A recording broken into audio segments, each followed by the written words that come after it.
Oi, pessoal! Hoje eu vou falar um pouquinho sobre algumas das leituras que eu fiz esse ano.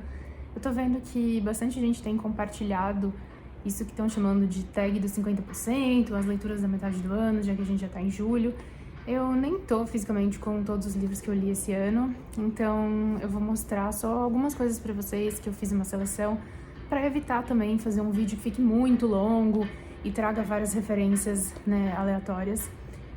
Como eu já compartilhei aqui, inclusive em vídeos curtinhos recentes, eu costumo mesclar leituras, que assim eu consigo ler alguma coisa de conteúdo e um romance, sequência de contos, algo, né, ficcional em paralelo. Pode ser que esteja um barulho de fundo, tá muito difícil encontrar algum horário que fique livre de barulho, então acaba que fica mais fácil priorizar a iluminação, porque às vezes mesmo à noite a gente tem esses barulhos de obra. Enfim, eu tenho bastante coisa legal pra mostrar pra vocês e eu quero começar falando aqui de algumas autoras que eu li esse ano, ou do final do ano passado pro início desse ano, né, esses livros, enfim. Escritoras nacionais como aqui a Carla Dias, ela já lançou vários livros de forma independente, tá agora como editora também, trabalhando nesses outros caminhos. Esse é o romance mais recente dela, Prisão, Flores e Luar, que é uma narrativa focada numa protagonista feminina que está passando por um período desafiador, e ela mescla essa narração do processo de memórias, lembranças, questionamentos, a dificuldade da vivência que ela está naquele momento, né, num cenário contemporâneo, mais realista, e tem um projeto de que em cada capítulo que começa tem uma inserção poética para apresentar, né, aquele trecho do que está sendo vivenciado. Outra autora, essa eu conheci esse ano, foi a primeira vez que eu li um trabalho dela, esse é o primeiro quadrinho publicado pela Caripola, Quase Tudo São Flores. Eu achei o título incrível, eu tinha visto algumas partilhas nas mídias sociais, e aí eu encontrei ela em uma feira de produção independente, né? Tinha muitos artistas, muita gente da ilustração, como é o caso, né? Que ela que ilustra esse livro. E eu adquiri, então, direto com a autora. O da Carla foi uma troca, a gente se conhece do meio da música já de vários anos, eu já tinha ido, né, em lançamento dela, e ela lançou praticamente paralelo ao lançamento do meu, os dois livros falam de lua, e aí foi muito interessante poder fazer essa conexão. Essa daqui é uma autora quadrinista, que ela é do norte do Brasil, mas ela vive agora em São Paulo, e ela fez essa publicação em quadrinhos que mescla pesquisas que ela fez, né, sobre esse universo das flores, do feminino, conversas que ela teve com a avó, uma coisa meio autoficção, momentos de pandemia, uma linguagem bem interessante. Aqui é um livro de contos de uma autora nacional que publicou esse aqui pela editora Patuá. Eu fui num evento deles e achei muito interessante a proposta que essa autora teve, ela estava lá inclusive, de fazer contos, que são contos curtinhos, todos eles têm um certo elemento surpresa, e depois ela coloca receitas que têm relação com os contos.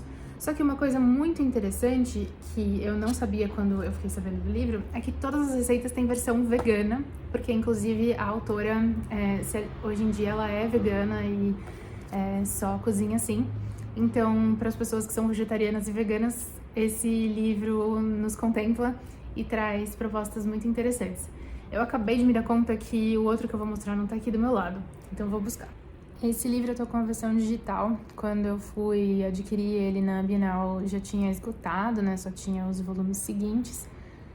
Eu quis começar pelo primeiro, e também é de uma autora nacional, essa é uma autora do Rio Grande do Sul, que escreve aqui essa série de livros com protagonistas piratas, adolescentes principalmente. São muitos personagens, é uma história aqui que mescla fantasia e que tem esse foco, né, nesse gênero aventura, romance adolescente.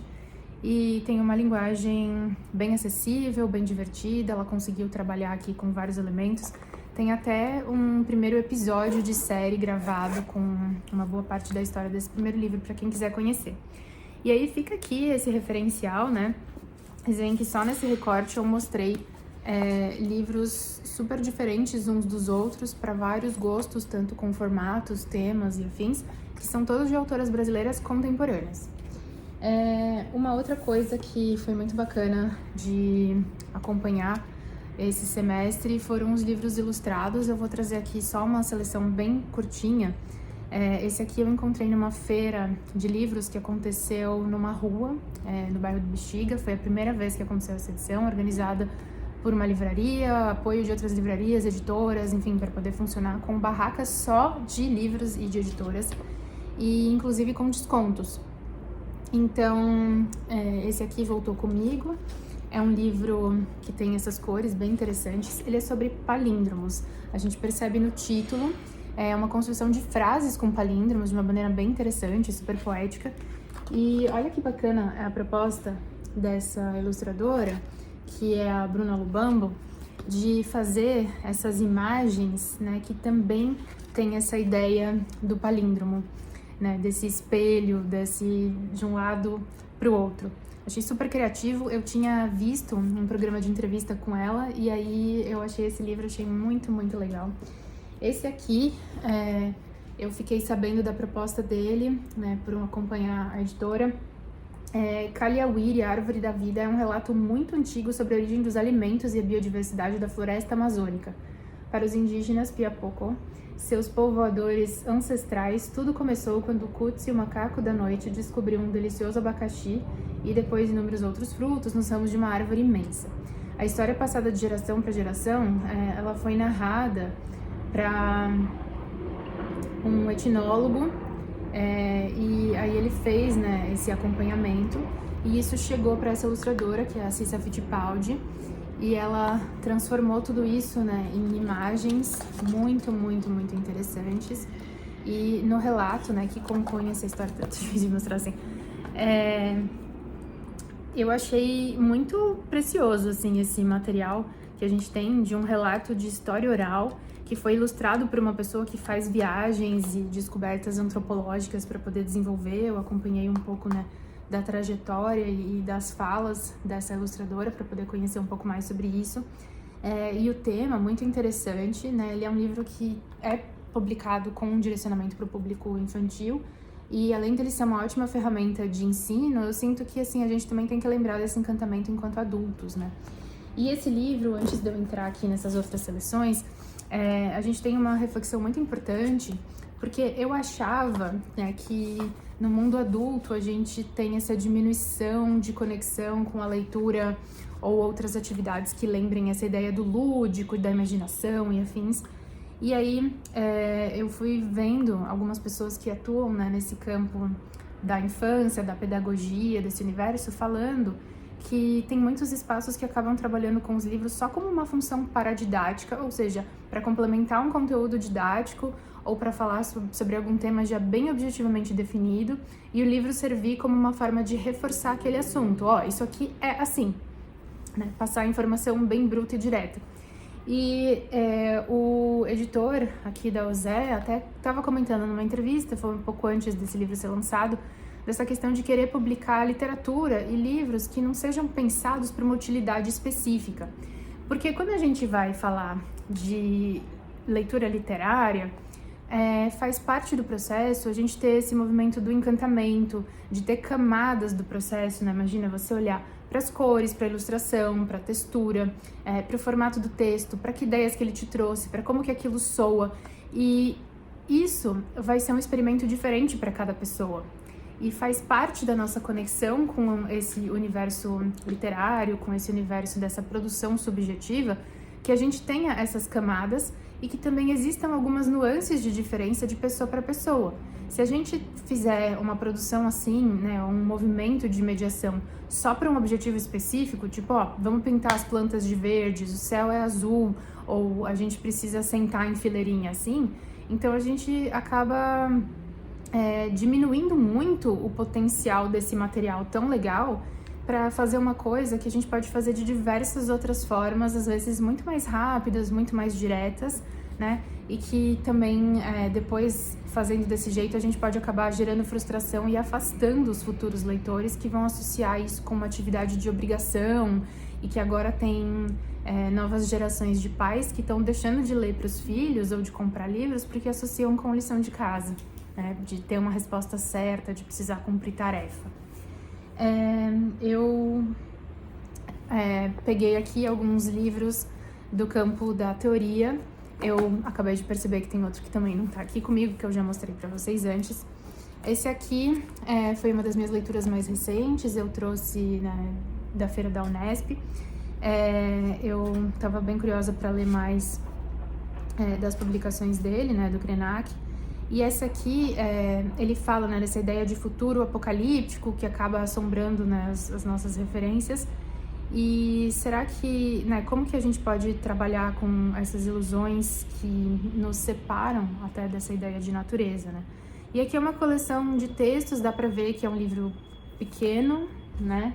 Ele é um livro também mais curtinho, tem em torno de 100 páginas, então é aquele tipo de leitura que a gente consegue levar na bolsa, na mochila, não pesa muito.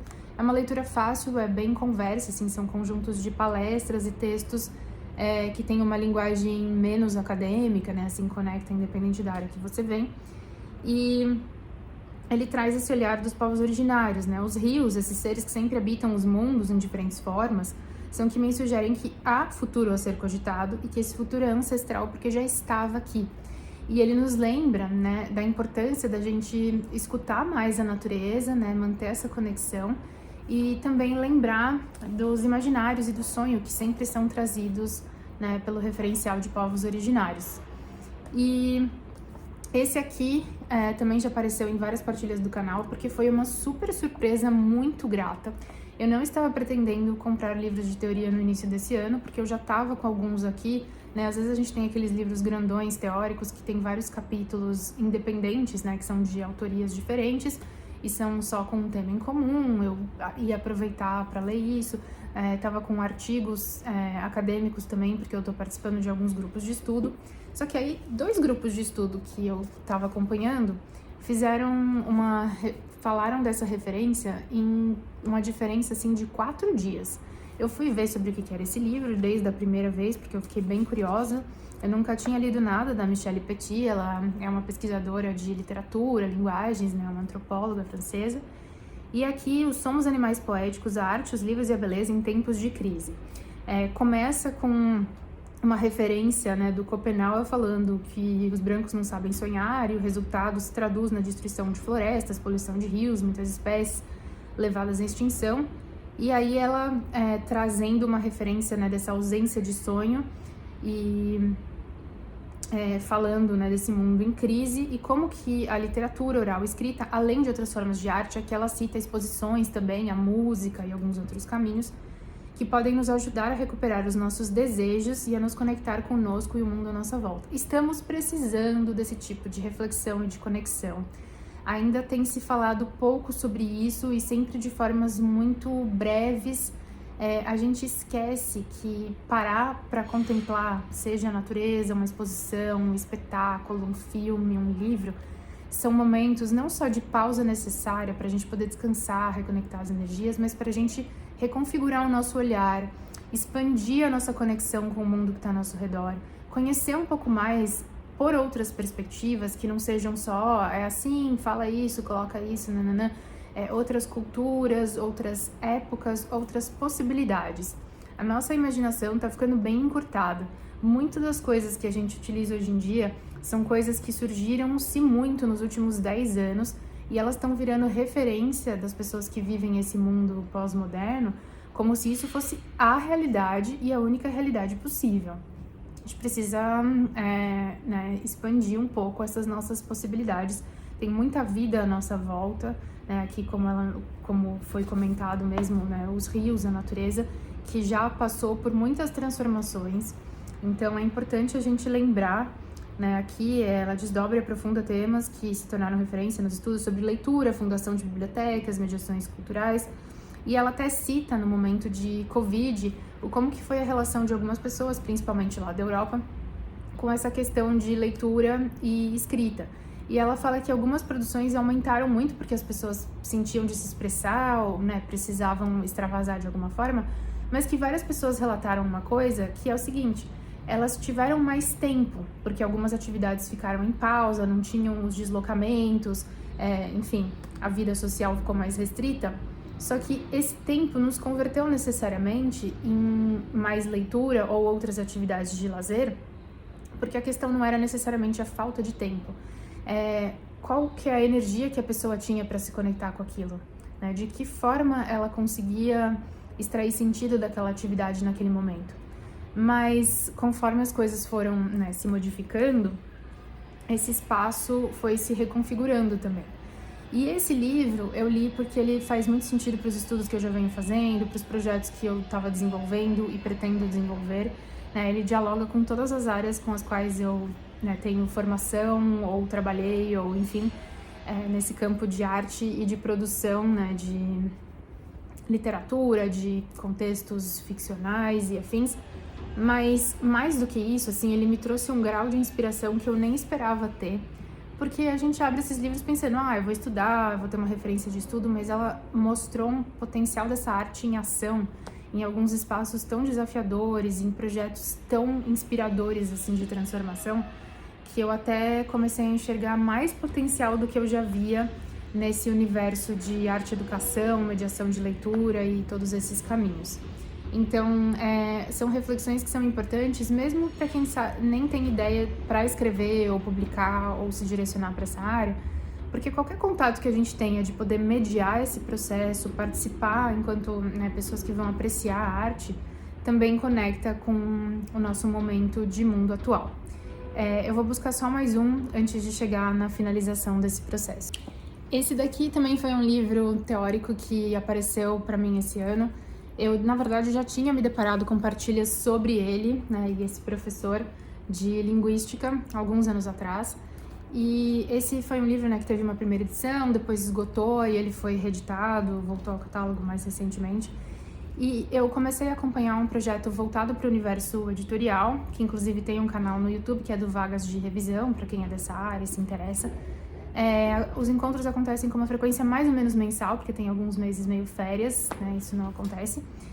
E eu tive a oportunidade de acompanhar a palestra desse professor, que fala bastante sobre essa questão de norma, que as pessoas chamam de norma culta, né, que é a norma padrão, que seria a gente obedecer, e o que é a gente se conectar com os padrões de gramática, né, e do que seria esse português correto, adequado e afins. E o que muitas vezes é o que soa melhor, o que parece correto, o que tem aquela cara de mais formal, de bonito de falar e de escrever, e que várias vezes está completamente equivocado se a gente for ver mesmo pelas normas gramaticais. E aí ele traz várias inserções sobre as transformações pelas quais a língua passa, não só o português, né? E nos lembra que no Brasil a gente de fato tem construções totalmente diferentes de Portugal, né, da Europa, de outras referências, que essas transformações acontecem ao longo do tempo, como aconteceram com outras bases, né, de idiomas também, e que a gente precisa lembrar também de todas as outras referências que tem aqui, né, dos idiomas das diferentes etnias dos povos indígenas, de Libras, né. Então a gente comece a se atentar mais para o que a gente está buscando comunicar e a partir de qual referencial a gente imprime esse olhar de que isso está correto ou soa melhor, e que muitas das coisas que a gente tem inserido nos últimos anos para parecer que está falando bonito são referências internacionais que não funcionam muito bem, né, no nosso idioma.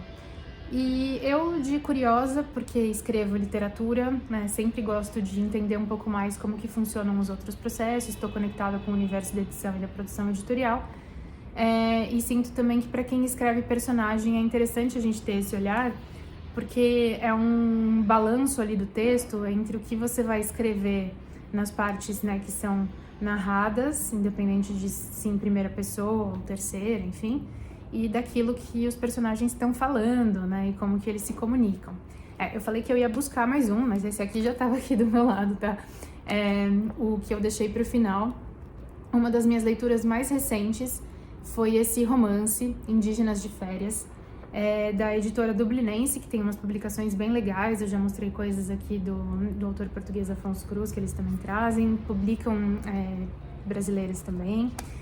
E essa foi uma leitura que eu estava animada de começar, porque eu gostei muito da premissa desse livro. Aqui, ó, Mimi e Bird são um casal indígena, ela Blackfoot, ele Cherokee. Os dois viajam pela Europa seguindo a rota dos cartões postais enviados por Leroy, o tio de Mimi, depois dele ter sido retirado da sua reserva indígena para se tornar atração em um show de faroeste. Ao partir, Leroy havia levado a bolsa Crow, um importante artefato da família, e é com o argumento de recuperá-la e descobrir o paradeiro do antepassado que o casal justifica suas andanças pelo mundo. Uma aventura tão insólita quanto profunda, em que íntimo políticos se encontram, nos faz pensar não apenas sobre o envelhecimento e o companheirismo e o amor, mas também violência física e simbólica cometida contra indígenas e refugiados. Essa é uma história que flui por esse caminho, né, da ficção. Eu não conhecia esse autor, o Thomas King, mas parece que ele já tem vários romances publicados e eu tô bem curiosa para conhecer outros. Ele é um premiado escritor e fotógrafo, né, que tem ascendência Cherokee grega, assim como o protagonista aqui dessa história.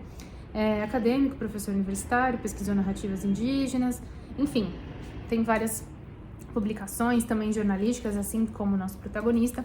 É um casal que já tá, né, numa fase de aposentadoria e entender mais também sobre si mesmos. Eu achei muito legal esse referencial de trazer, né, um olhar de uma mistura de etnias, as viagens que eles estão fazendo, o momento de vida que eles estão passando, colocando um protagonismo para esses personagens, né, que já estão entrando numa idade mais avançada. A gente tende a ver, às vezes, esses personagens entrarem com histórias que são só sobre lembranças ou para eles serem mentores de uma próxima geração. E aqui eles estão como protagonistas do próprio processo e a história traz um misto de flashbacks e afins construído com o momento presente que eles estão vivenciando e trazendo todos os questionamentos, os desafios, tanto do casal entre eles, quanto deles consigo mesmos e com o mundo, principalmente o do Bird, né, que é o protagonista. Em alguns momentos é até um pouco incômodo o grau, né, de hipocondria e dos processos aqui do personagem, mas a linguagem em si é bem divertida, se você souber apreciar o tom que ele coloca, né, claro que isso depende muito de cada um, mas eu senti que foi uma leitura que fluiu super bem. Eu tava num bom ritmo de acompanhar esses protagonistas. E eu deixei esse livro pro final, não só porque ele foi uma das minhas leituras mais recentes, mas justamente porque eu tinha passado um período ali, depende longo da sua perspectiva, mas assim, de mais de um mês, 2 meses, em que o que eu tava lendo, além das referências, né, bibliográficas de estudo, por mais divertidas ou inspiradoras que elas tenham sido, só textos mais curtos, contos, alguma coisa em revista, e nem tudo estava conectando tanto comigo, né? Porque algumas coisas eu não trouxe aqui, que são leituras de contos de antologias internacionais, algumas pesquisas, coisas de revistas, e algumas das leituras estavam fluindo menos, nem tudo eu estava gostando tanto da linguagem ou dos temas, e eu estava sentindo falta de mergulhar em alguma coisa que eu pudesse passar um tempo com os personagens e realmente acompanhar uma trajetória. E aí eu queria também te fazer um convite, né, de pensar um pouco quando que foi a última vez que você teve ou se permitiu essa oportunidade.